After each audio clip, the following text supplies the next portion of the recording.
Ramayana, Divine Loophole, by Sanjay Patel. Act 2, Jungle Drama. Forest Dwellers. What do you do when you have 14 years to kill? Well, for starters, Rama, Sita, and Lakshman decided to hit the trails and explore the forest. They walked south until they came to a remote Dhaka forest in central India. As they entered the forest, they sensed that the entire area was safe and sanctified by an unknown source. All three marveled at the sights of the forest and inhaled the pleasant smells of sandalwood. The sweet aromas drew them deeper and deeper into the forest until they came upon a colony of monks who lived and prayed in the forest ashram. Hermit handouts. Lakshman introduced Rama and Sita to the monks as the exiled prince and princess of Ayodhya. All three were welcomed with great reverence, which was soon replaced with a desperate plea. The monks explained that the jungle was cursed with demons against whom they had no defense. Rama and Lakshman knew their duty as warriors and promised to serve and protect the colony. In exchange, the exiles were given shelter in the ashram, along with divine gifts. Sita was presented with a sari, made from strands of pure gold and precious jewels. A wizened sage named Agastya, Agista, then bestowed on Rama a miraculous bow crafted for the great god Vishnu himself. Rama was also given a single golden arrow that could transform into any number of divine weapons of light and sorcery as he willed it. Finally, the sage unsheathed a magnificent sword with a silver scabbard that could fell any demon and presented it to Lakshman. But Agistya quickly cautioned that these were weapons of the gods and their special powers would only work in defense of an attack, for they were not meant to start violence. For the next 13 years, Rama, Sita, and Lakshman wandered from ashram to ashram in the jungle, personally ensuring everyone's safety. They stayed at each ashram for several months at a time, and in turn the monks taught them about the bounty of nature. Over the years, they became experts in all varieties of plants, trees, roots, and animals. Once, Rama even went as far as to name an attractive variety of custard apples after Sita, calling it Sitafal. In turn, Sita did the same, naming a different color of the same fruit, Ramafal. Eventually, the three built a college in the lush hills of Panchaviti. They found comfort in their routine and lived peacefully under the watchful eye of a great guardian eagle named Jatayu. Little did they know that their journey was about to come to a surprising end, all because of Rama's good looks. Fatal attraction. One day, a demon named Sorpenka, who happened to be Ravana's sister, spotted Rama and fell in love with him. I know, gross, but hey, demons have hearts as well, even if they want to eat everyone else's most of the time. Luckily, this shape-shifting demon wasn't hungry, but she was love-struck, so much so that she transformed herself into a beautiful maiden and tried making a pass at the Blue Prince by showing off some of her dance moves. But Rama couldn't be tempted, for he was too in love with Sita, who, as luck would have it, stumbled upon the awkward situation. Nosy demon. The moment Sorpenka caught the sight of Sita, she flew into a jealous rage. As her face and body started to swell up with dark blood, she revealed her true demon form. Her deformed body was hulking in comparison to the delicate frame of Sita, who stood frozen at the horrible sight. The demon bared her fangs and raised her claws toward the princess. But before Sorpenka could strike, Rama intervened. He told the demon that if she would leave and promise never to return, her life would be spared. As he waited for her response, Lakshman burst upon the scene, brandishing his sword, ready to chop the demon down. But before Lakshman could strike, Rama ordered him to lower his weapon.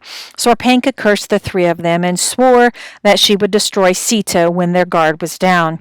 The creature's words enraged Lakshman, and he sent his sword flying, cutting off the demon's nose. Howling in pain, Sorpenka fled from the jungle. The crisis was averted, or so they thought. Sorpenka was seething with rage and hurried back to her brother Ravana's lair. She spoke cunningly to Ravana in hopes of fanning his fury. She explained what had happened and how it was only a matter of time before Rama and his brother marched toward his domain and destroyed his throne. The demon knew this mortal was special, so he took no chances. Ravana commanded his chief to gather his entire army of thousands of demons and make ready for war. Sorpanka personally led the death squad to Rama's doorstep to reclaim her honor. Divine arrow. Back in the jungle, Rama got wind of the trouble marching toward his doorstep. He immediately instructed Lakshman to take Sita to a nearby cave and guard her until it was safe. Rama armed himself with the bow of Vishnu and strung it as tightly as possible. As the terrible demon army approached, they raised a cloud of dust that obscured the skies and turned day into twilight, heightening the night walker's powers. The trees all around Rama's cottage shook as thousands of glowing eyes slowly emerged from the shade of the jungle. The gruesome demons charged at Rama with all kinds of dreadful weapons, but the prince stood his ground, raising up his golden bow and notching it with the enchanted arrow. He drew the bow back so far that it formed a near-perfect circle. The blue prince summoned up his training from the great Rishi Vishvamitra and closed his eyes while speaking the Gayatri mantra, thus invoking the infinite power of the sun to his aid. He held the bowstring taut until the wave of demons was upon him. Rama prayed, knowing that he faced thousands of foes. Luckily, a single enchanted arrow was all the blueprints needed to even out his odds. For after the special arrow was fired, it instantly multiplied into thousands of arrows that flew in every direction, casting a veil of death upon the landscape. The terrible weapon leveled an entire patch of the jungle, decimating the demon army. Countless demons were pinned to the earth by the deadly missiles, and their axes, maces, and sickles all lay shattered and ruined. After fully meeting its mark, the golden arrow reappeared in Rama's hand, ready to be used again. Aftermath. Far away in the city of Lanka, Ravana was surprised to see Sorpanka back in his court. The demon brought news of Rama's victory over the jungle demons and goaded Ravana into believing that his own throne was truly in grave danger of being toppled by this mortal. The demon king looked into the future and was stunned to see his army fallen and destroyed at the hand of Rama. Sorpanka then cunningly told Ravana about Sita and her incredible beauty and devotion, which piqued Ravana's interest. He had stolen many beautiful maidens to populate his harem and was always delighted to make another conquest. Ravana wasn't too sure what sort of magic tricks Rama still had up his sleeve, but he wasted no time in crafting an evil plan of kidnapping and revenge. Life returned to normal in the jungle as nature wiped away all the evidence of warfare and the hills began to blossom once again. One day, Sita spotted a very unusual creature. It was a deer, unlike any she had ever seen before. As the creature moved, its pelt shimmered like pure gold. Holding her breath, Sita moved as slowly as possible and extended her hand toward the deer. Just then, Rama and Lakshman approached through the trees, startling the deer. In one easy hop, it vanished into the jungle. Still mesmerized, Sita begged Rama to catch the animal for her. Lakshman, ever cautious, told his brother that there was something odd about the deer. Rama agreed and asked Lakshman to stay with the princess and guard her with his life while he retrieved the animal. Deer of deception. As Rama chased the deer farther and farther away from the cottage, he grew suspicious and decided to shoot it down. As the creature fell, its disguise slipped away, revealing its true identity. It was another demon, Ravana's uncle, Maricha, and even as it lay dying, it laughed at Rama for falling into a trap. The demonic deer grinned, oozing blood from his mouth, and told Rama that today he would atone for his previous crimes. The prince had no idea what the demon was talking about, which was no surprise to the demon, since Maricha knew that the prince had forgotten taking the life of his mother, Tataka while training with the Brahmarishi. Marichia had waited for years for this day and finally felt he was on the verge of avenging his mother's death. With his last breath, the demonic deer told Rama that now it was his time to face his karma and then cried out for help, imitating Rama's voice perfectly. Instantly, the blue prince realized he had made a grave mistake. Abduction. The false cry of distress echoed off the trees, reaching Sita's ears. The princess panicked and ordered Lakshman to go and save her husband, but Lakshman did not budge, for he knew his duty was to protect Sita. He assured her that Rama could take care of himself. Outraged, Sita became hysterical and begged him to rescue Rama. The princess swore that if he did not help him, she would kill herself. Reluctantly, Lakshman gave in to Sita's pleas and ran into the jungle. But before the prince left, he used his sword to inscribe a protective circle around Sita in their home. The moment the princess was unguarded, Ravana, who was hiding nearby, approached the cottage, hatching a plan to lure the princess beyond the boundary of her protection. Inside the cottage, Sita meditated and prayed for her husband's safe return. As she sat in contemplation, she heard the sound of a bell. The princess rushed outside, hoping it was Rama, but instead she saw a sannyasi, a penniless wanderer. At the edge of a clearing, Sita greeted the stranger and brought water and food for the old man to eat, as was the custom. Her graciousness was not returned in kind. For the moment she stepped out of the protective circle, the man transformed into the demon king. Sita froze at the sight of Ravana's 10 horrible heads. The demon snatched up the princess and sped away on his chariot. Valiant eagle.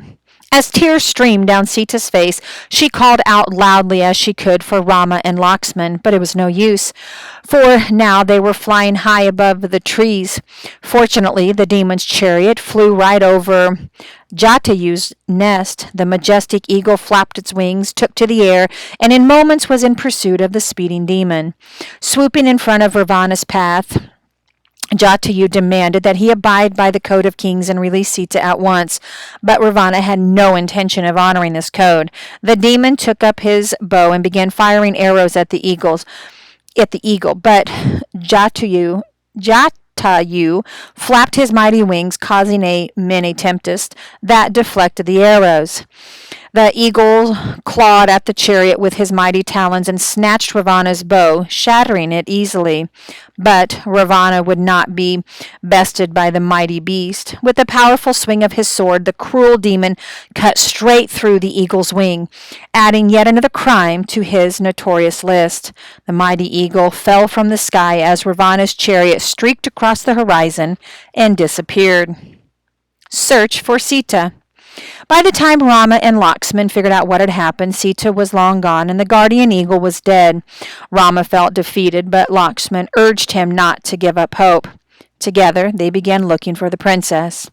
As the brothers made their way south, they entered the jungle kingdom of Kishkandaha, where they came upon a couple of monkeys and a bear. The furry creatures introduced themselves as Hanuman, the white monkey, Sugriva, the exiled king of Vanera, monkey tribe, and Jabavan, a black bear and clan chief. The brothers were relieved to tell their story, recounting their exile and the kidnapping and stating their quest to find the missing princess. The animals felt sorry for Rama and offered to help. The warriors were surprised by their generosity, but didn't think that a few monkeys and a bear could be much help in finding Sita. Sir Griva and Jambavan assured Rama that he that he would also have to have the help of their families. Their entire families. And so both the monkey and the bear tribe searched high and low for a month. But Sita was nowhere to be found. Monkey God. While the search party reached the southern tip of India and Sita had not been located, everyone lamented their inability to cross the ocean and continue the search. Even Hanuman was left scratching his head. Luckily, the old bear Jambavan had an idea. He didn't know where Sita was, but he knew a secret about Hanuman. In his youth, Hanuman had been cursed with an inability to remember how powerful he was, in order to keep him from using his power to annoy the meditating sages. Jambavan decided to break the promise he had made to the gods and whispered in the monkey's ear, telling him that he was no ordinary monkey, but in fact the son of the wind god. Instantly, Hanuman's divine powers were restored, transforming the monkey into a giant and sending his head up toward the clouds. From his new vantage point, Hanuman easily spotted Ravana's palace upon the island of Lanka. Hanuman squatted down, coiling up his energy. With a look of determination, he shot forward toward the ocean, and then, in one massive step, he leaped off of the tip of the continent. As he jumped, he shouted, "Jaya Rama! Victory to Rama!" in a booming voice, and then he was airborne. The group on the beach gazed in amazement as the Venera was now flying straight towards Lanka, the land of demons. Princess Prisoner. Before landing on the demon island, Hanuman shrank himself back down to the size of an ordinary monkey so that he could sneak into Ravana's palace. There he followed the faint sound of sobbing coming from a small grove of ashoka trees. Stealthily making his way through the foliage, Hanuman saw several ogresses guarding the hunched form of a crying woman. Despite her gloom, she was clearly a goddess whose luster was obscured beneath a veil of grief. Hanuman had no doubt that he had found Sita, and he smiled, knowing that the search was over. Just then, the garden doors burst open, and Ravana entered, demanding that Sita become his queen or wind up as his dinner. Ravana gave the princess 1 month to decide. That night, after everyone else was fast asleep, Hanuman approached Sita and explained that Rama had mobilized an army and was preparing to rescue her. Sita turned away coldly, thinking that this was yet another one of Ravana's disguises. Undeterred, the Venera told Sita that the Blue Prince had not forgotten his oath to always protect her, which was symbolized by the wedding ring she gave him. Hanuman then took out the ring, which Rama had entrusted to him, and presented it to the princess. Sita recognized it right away, and with tears of joy now streaking down her face, she blessed Hanuman for renewing her hope. Burning Tail. Excited to bring back the good news of Sita's discovery, Hanuman was caught off guard as he was leaving the palace. The demons quickly surrounded the Venera, who stood unarmed, with his palms joined in a gesture of peace. With spears and swords held to his throat, Hanuman humbly surrendered and politely explained that he was an envoy with an urgent message for King Ravana. The demons bound Hanuman in chains and brought him before the demon king. He respectfully told Ravana that Rama had raised an army that would fight for Sita's freedom unless she was released. Each of Ravana's many heads laughed mightily at this news as his eyes flared with rage. His teeth flashed as he declared death to Rama and death to his messenger. The demon king then deemed that since the messenger was clearly a spy, he would first be tortured with fire, smelling his own flesh burn. Looking Hanuman over, the demon decided to burn what was the most precious to the monkey. He ordered that Venera's tail be set on fire. Hanuman's tail was wrapped with oil-soaked rags while the guards waved torches near his face, taunting him. Then, slowly, a flame was brought near his back and then down to the tip of his tail. The Venera's lips trembled, but it was not fear that moved his mouth. He was chanting a mantra. Over and over again he whispered Rama's name. Rama, Rama, Rama. Finally, the oil-soaked rags were lit on fire, but before Hanuman could feel the pain of the fire, he used his divine powers to extend his tail, keeping the flames far away from his body. The spectators stared at the growing tail, confused and mesmerized by the sight. Snapping his chains, Hanuman flicked his winding tail to and fro, setting Ravana's court ablaze. Hanuman jumped across the roofs of Lanka, his long tail dragging behind him, leaving a trail of fire as the entire city was set ablaze. Taking flight once again, Hanuman could see all of Lanka was engulfed in flames, but deep within the fire and smoke there was one patch of safety where Sita was being held. Confident that he had fulfilled his mission, Hanuman finally let his extensive tail dip into the ocean, extinguishing the flames. The proud Vanera then leaped toward home, buoyed by the satisfaction of destroying Ravana's capital city.